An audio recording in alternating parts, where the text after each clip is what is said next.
Good morning, students.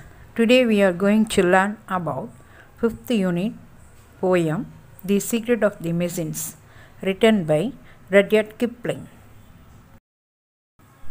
Introduction. In this poem, the poet informs how the machines are produced and what kind of treatment they need.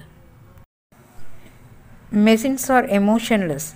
They have no feelings. If you make a simple mistake in handling the machines, you could even die. Machines are not perfect. About the author, Rudyard Kipling, 1865 to 1936, was born on 30th December 1865 in Bombay, but educated in England at the United Services College, Westward Ho, England. In 1882, he returned to India, where he worked for a newspaper, The Pioneer in Allahabad. His works of fiction include The Jungle Book, Kim, and many short stories. He was awarded the Nobel Prize in Literature at the age of 41. Kipling died on 18 January 1936. Now, let us see the poem. We were taken from the orbit and the mine. We were melted in the furnace and the bit.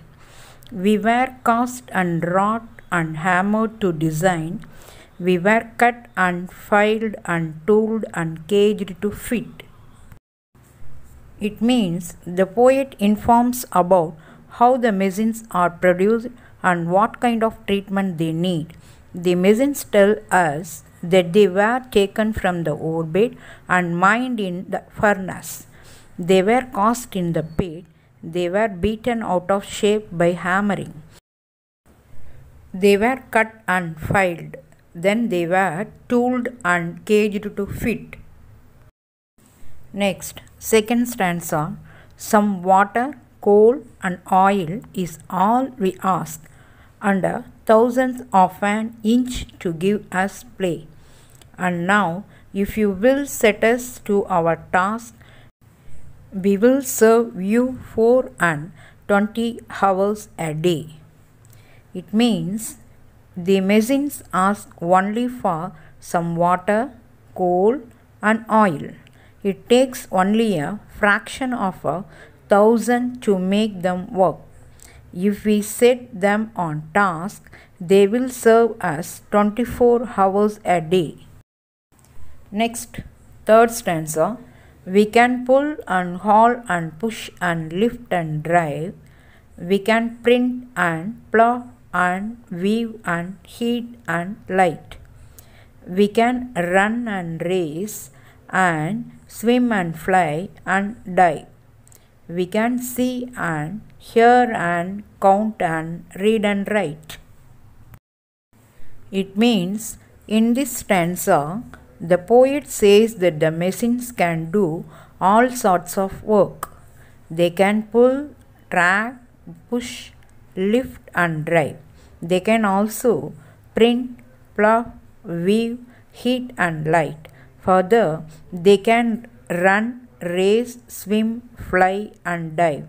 They can also see, hear, count, read and write. All these tasks were done earlier by the humans. Now these machines have made their work easier. Next, fourth stanza. But remember, please, the law by which we live. We are not built to comprehend a lie. We can neither love nor pity nor forgive. If you make a slip in handling us, you die. It means, but we have to remember the law by which we live. Machines are built to grasp a lie. They have no emotions or feelings. They don't pity anyone or forgive them. If we make a slight mistake in handling them, you could even die. Next, fifth stanza.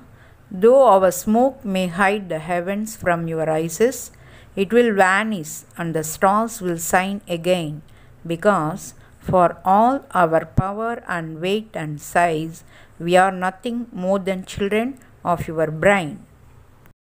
It means machines are not perfect After all, and nature always wins over. Machines are not miraculous creations, they are nothing more than the creations of the human brain. Moral of this poem: the poem deals with the problems of modern technology and automation. The poem ends with the statement that machines, although capable of great deeds, are still nothing more than creations of the human brain. Okay, students, I hope you will understand this poem.